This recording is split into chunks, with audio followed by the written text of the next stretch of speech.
Hyderabad Latifabad unit number 9 Sadat colony से सालाना मजलिस अज़ा व 72 ताबूत का जलूस बरामद हुआ।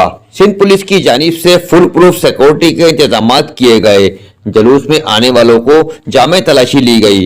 अल्लामा ने वाक़या करबला बयान करते हुए कहा, हुसैनियत के दायरे की हद ही नहीं तो 40 से क्यों घबरा गए?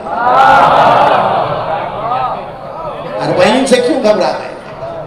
ओ भाई, आजादारी खतरा नहीं है, आजादारी अमन का पैगाम। आजादारी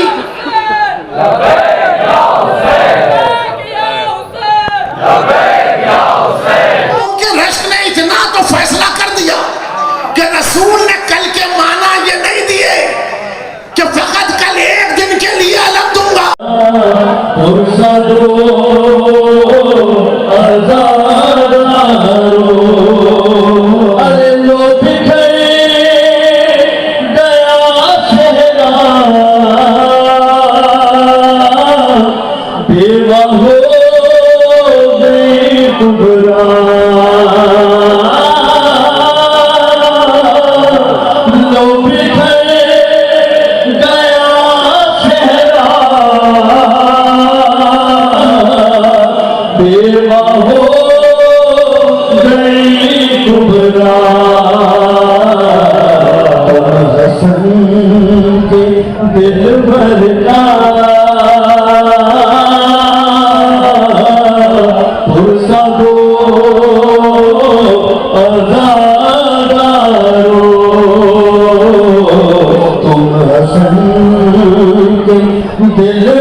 माँ को उस